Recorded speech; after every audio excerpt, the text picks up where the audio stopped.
He didn't know her name. Just that she was kneeling, covered in mud, shackled in silence. His orders were simple. Make her submit. But when the water hit her skin, she didn't scream. She looked at him. And that moment rewrote the war. This is not a story about victory. This is a story about the silence that outlasted violence. You're watching UFO Love and Hate, Human Stories from Beyond the Stars. The corridor reeked of chemical disinfectants and something older like metal scorched by screams. Jordan didn't flinch. He'd been assigned to the lower decks before. This wasn't his first transfer. Just his first time being ordered to participate. He walked with the others down the grating-lined ramp into the pit. That's what they called it. Not a cell block, not a detention wing. The pit. Because once someone was sent there, they didn't come back up. Floodlights buzzed overhead. White, sterile. Designed not for illumination, but for exposure. No shadows. No dignity. The prisoner had already been dragged in.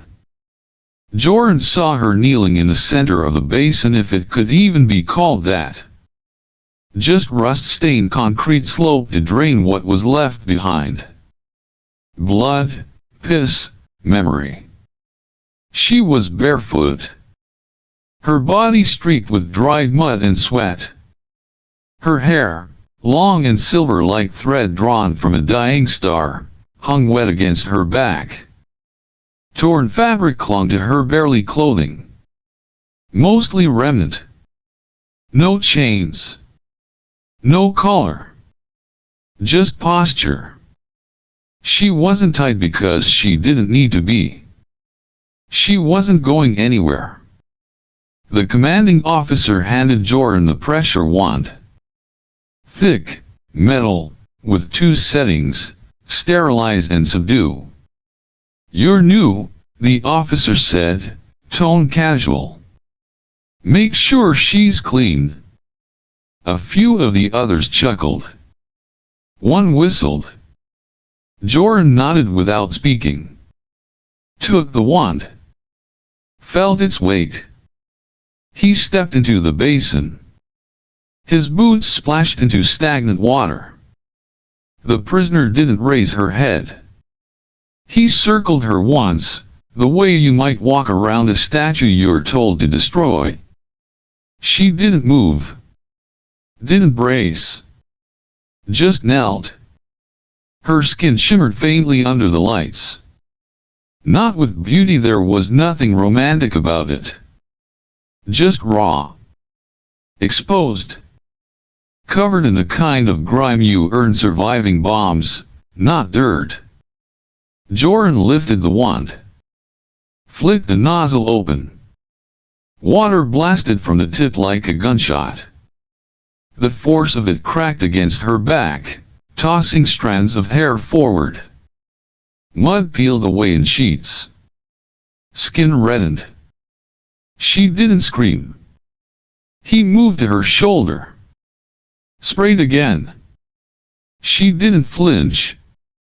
He circled to her front. The pressure raked across her ribs.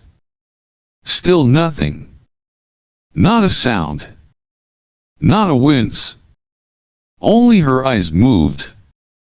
They found his. Jordan hesitated. He had expected defiance. Rage. Begging. Something he could categorize, file away. But her eyes held none of that. They weren't empty. They weren't dead. They were aware. And worse, they were patient. He adjusted the wand. Hit her leg. Behind the knee. A place that usually breaks people. Nothing. Another burst. closer to the face. Her lips parted but not in pain. In breath. She was breathing. He dropped the wand. The clatter echoed across the basin. Loud. Sharp.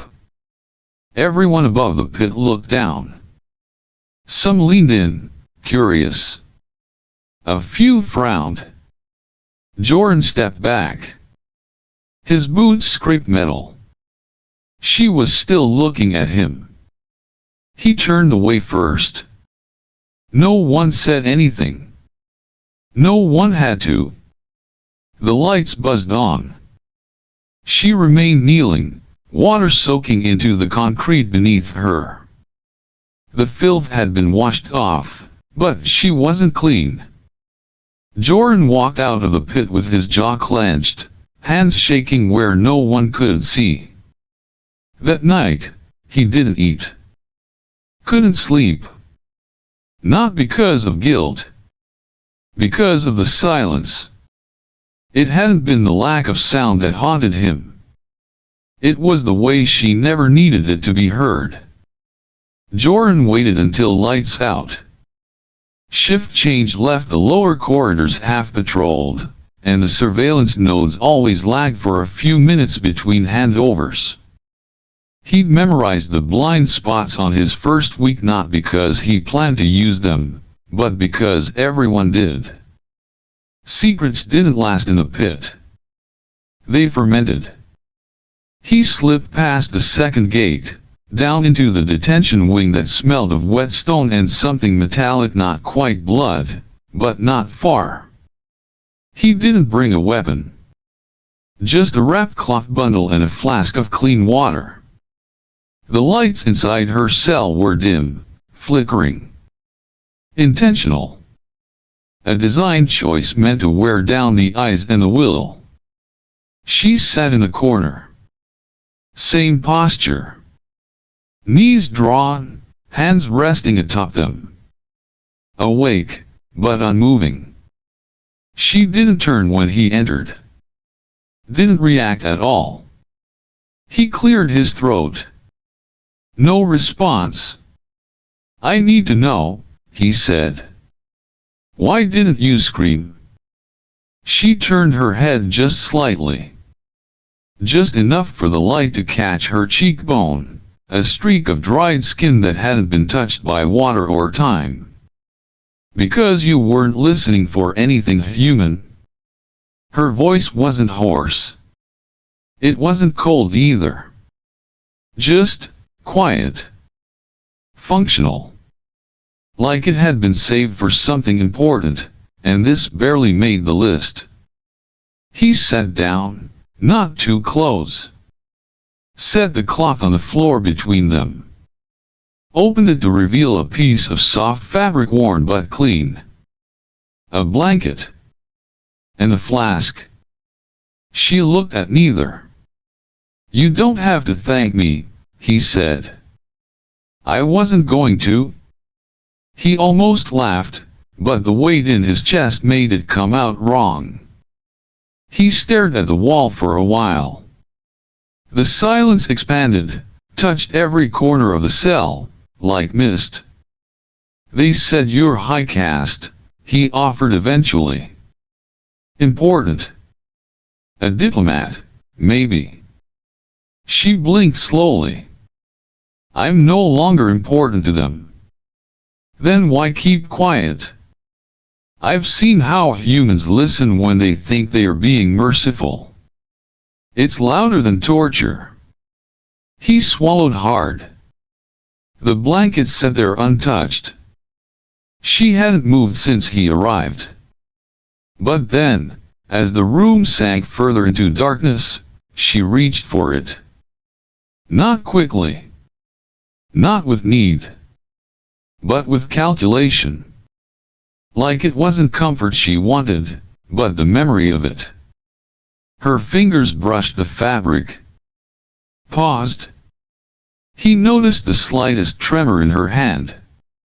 It stopped when she pulled the cloth closer and folded it neatly in her lap. I don't know your name, he said. You don't need to. I want to. She tilted her head. Just a fraction. Why? Because I can't forget your face. Her lips parted. Almost a reaction. Almost. You think knowing me will absolve you?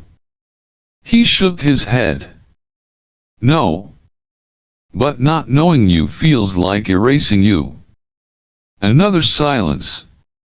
This one didn't feel hostile. Just fragile. He stood. She didn't follow his movement. Just kept the blanket folded. I'll come back, he said. Why? Because I think you've been alone long before this war? She looked at him then. Really looked. Not with judgment.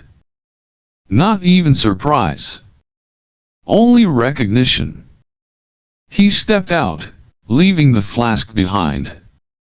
As the door sealed, the lights dimmed completely. But he thought maybe she held the blanket just a little tighter. Joran stood at attention as Commander Ralitha's boots clicked against the metal floor. The older man always moved like he wanted everyone to hear him coming. Authority by echo. Ralith didn't glance at Joran until he was close enough to smell the engine oil on his jacket.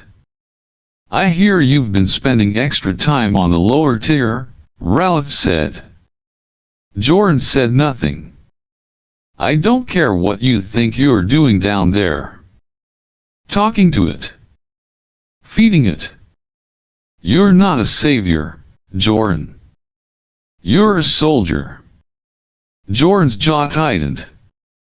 One more visit, Ralith said, his tone sharp as a blade's back. And your access gets revoked. Permanently. You won't even see a barrack wall again, let alone a cell. Yes, sir, Joran replied, voice flat. Ralith turned, satisfied.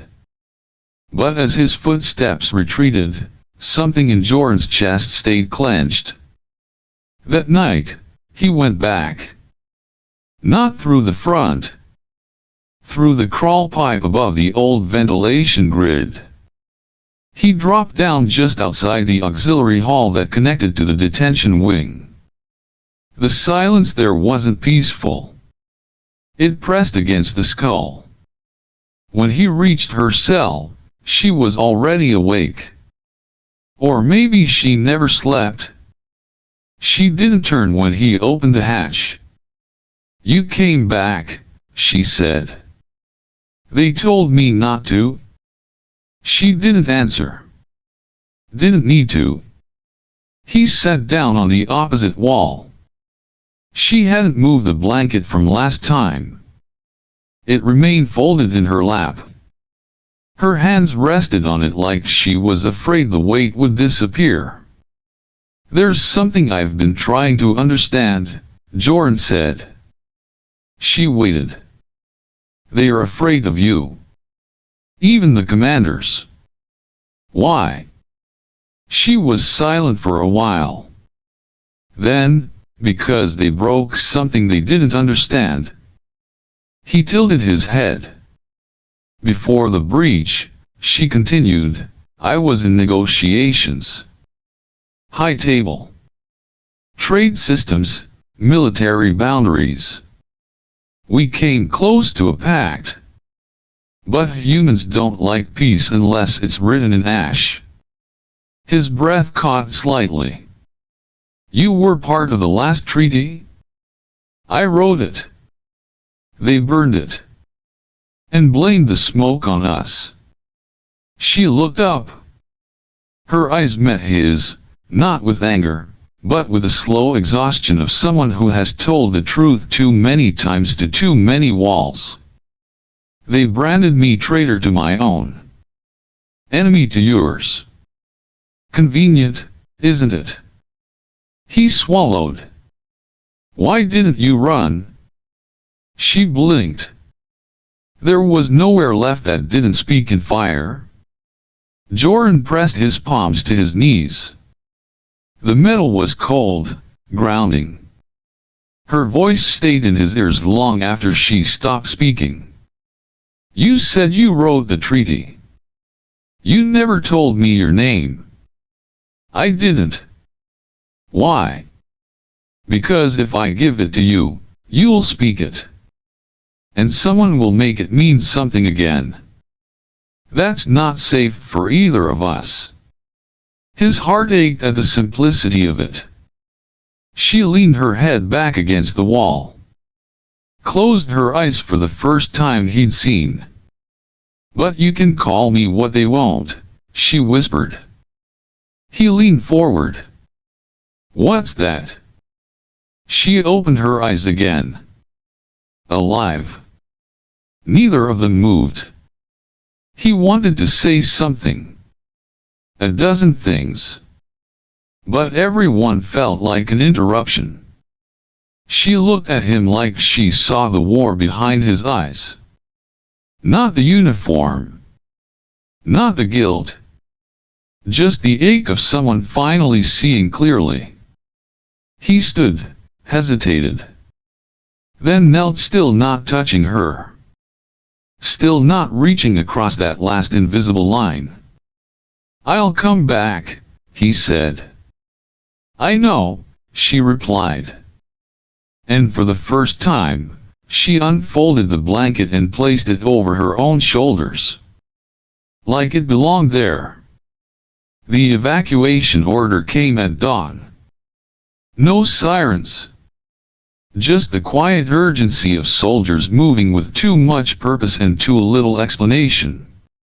A transport ship had docked at Bay 4. Orders were clear: clear the lower pit. Process the prisoner. Terminate if transfer wasn't viable. Joran didn't wait for clarification. He found her cell unlocked before the guards could arrive. Not because they forgot, but because someone wanted it easy. Simple. She stood when he entered. No surprise. No questions. They're coming, he said. I know. He held out a uniform, oversized, old, unmarked. The kind worn by tech staff no one looked at. In his other hand, a tablet rigged with a forged work order. Maintenance is moving through the auxiliary corridors. I can take you through the wiring access shaft and into the docking wing. No one will stop us until the last checkpoint. She didn't take the uniform. Just looked at it. You're risking everything. I already did. Silence filled the space between them. Not resistance. Not trust.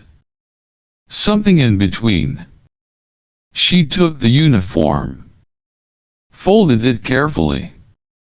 Then dressed.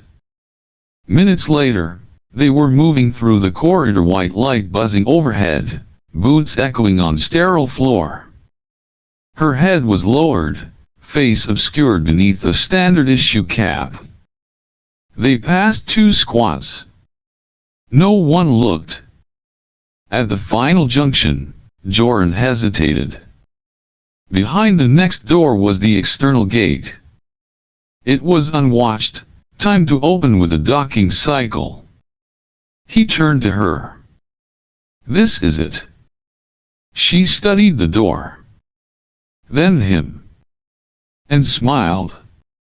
But not the kind he expected. You think surrender looks like silence, she said softly. It's not. It's strategy. Then she walked away. Not through the open gate, but toward the central processing wing. Wait, he said, stepping forward. She turned, just enough. If I run, they win twice. First by branding me guilty. Then by making me act like I am. You don't have to die for the truth to mean something. I'm not dying, she said. Her voice had changed. Still quiet. But not soft. I'm delivering it. She touched the inside of her wrist. For a second, her skin flickered bioluminescent lines lighting up beneath the surface. A signature pattern. One encoded with diplomatic clearance, treaty terms, and war history. Stored in her blood. That's the original accord, he asked, stunned. It never left me? Two guards entered the far hall. She raised her hands. Calm. Commanding. Joran started to follow, but she looked back. Don't, she said. He froze. This is the first thing I get to decide since they erased me. Let me choose it. She walked forward, hands raised, light from the ceiling forming a white halo around her. Her collar shimmered faintly, not as a restraint but as a symbol of what had failed to contain her. Joran stayed where he was. The door closed between them without sound. And for a long time, he stood there. Not because he'd lost her, but because he finally understood what it meant to let someone go, not in grief, but in faith. The sky above Varese 4 was always pale. Not gray, not blue. Just pale, like something forgotten. Joran had lived beneath it for 10 years. Out past the market hub, beyond the freight lines, in a modest workshop lined with rusted tools and half-working transmitters. He fixed things. Kept machines running. Talked very little. Children from the outer sector came on weekends, when weather allowed. They were part of a study program: history, diplomacy, ethics. Sometimes they asked questions. Most days, Joran stayed in the back. But today, one of them waited at his door. She was no older than 15. Sharp eyes. Wind-bitten skin. Sir, she said, were you there when the war ended? Joran looked up from the circuit board he was soldering. He didn't answer. They said you knew her, the girl continued. The woman from the treaty. The one who stopped everything. He set his tools down. Not abruptly. Carefully. He stood and walked to the back wall, where a drawer sat beneath old paper maps and forgotten calibrators. From it, he pulled a sheet folded, faded, soft at the edges. He handed it to the girl. A drawing. 3 figures. One tall. One kneeling. One standing between them, neither bowed nor raised, just looking. Between them, a line. Water, maybe. Or light. Hard to tell. Is this her? The girl asked. Joran nodded. She didn't speak much, he said quietly. But everything changed after she stopped talking to us, and started listening for peace. The girl didn't reply. Just held the drawing like it might tear if she blinked too hard. Why don't people talk about her more? She asked. Because no one likes to admit they were saved by someone they tried to destroy. A long pause. But she surrendered. Joran turned his gaze to the window. The sky was still pale. Always would be. No, he said. She reclaimed something. From all of us. The girl nodded slowly. Do you miss her? He didn't answer right away. I carried her, he said at last. She left quietly. No more questions. The drawing stayed with her. That evening, Jorn sat outside, beside the power cells humming low with evening heat. The sun dropped gently, the same way she had walked, deliberate, unspectacular, final. He reached into his pocket and pulled out a small folded cloth. Red. Soft from wear. One corner burned. He unfolded it and laid it across his lap. Not as a monument. Just as memory. Somewhere inside, the world still argued over what ended the war. But Jorn knew. It wasn't a weapon. It was a woman who refused to kneel. And the silence she left behind was enough. She never raised a weapon. She never shouted. But when the galaxy turned away, she knelt in the mud, looked straight at her enemy, and didn't blink. That was all it took. Some wars end with silence. And some names don't need to be spoken to be remembered. Thank you for watching. UFO Love and Hate, where not all stories end in fire, but all begin with humanity.